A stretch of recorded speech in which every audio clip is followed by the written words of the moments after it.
All right, let's move right along. This, of course, is my mother. This is Lorraine Bowman Howard. She worked with the Head Start program, and I'm very sorry I don't know who this is. It could be Judith Van Allen. She was one of the teachers there. She actually attends, or she actually teaches at Cornell University. Um, this During this program, of course, like the school was used as a freedom school. This was only 6 weeks that the school was used as a freedom school for the Scope project. It was part of the Scope headquarters. It was a silk screening plant in 1967. In 1970, we were using it for dances and meetings and things of that sort. And then in 1998, it was incorporated under the Springfield Community Center. Kevin Turner was the president. In 2000, the University of Georgia did a historic structure report. And by the way, they will be back in the fall to do another one.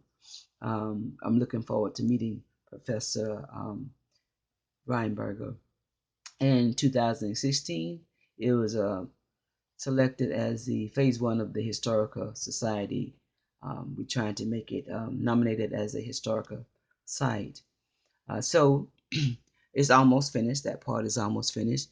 One of the oldest members of Springfield Community is Mr. Korie Chapman. Korie Chapman is a descendant of the original Chapman who we purchased the land for the school from. He was actually on the basketball team. Yes, the school did have a basketball team, and they were very good.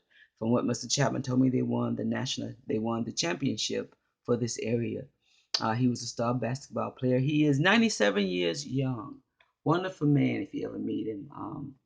So he is one of our pillars of society, of our society. Springfield community we try to stand strong. Some of the interesting facts about members here. John Lord Ackerson, he has his own website. His son does he keeps him going. He was the superintendent of the park, and so he's well known. He was also a Tuskegee Airman.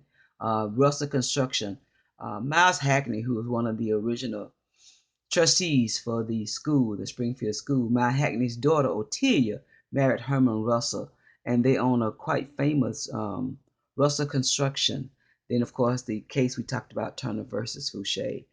There, of course, are other people. They are pastors like Angela Harrington Rice.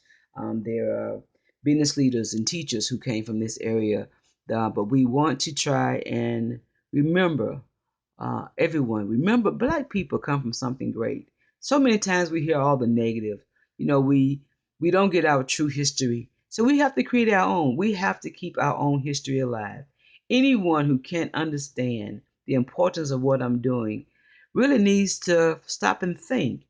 Without your history, without knowing your history, how do you guide where you're going? You came from some great people. You should be proud of that. I think God wants you to be proud of that. I think He wants this program, and I'm saying this because a lot of the information I found, I know I only found it because of the grace of God. I have to thank Him for what I have been able to accomplish because all of this history was originally oral history. We had nothing in writing. And so um, now we do. We have so much information that I didn't know was out there.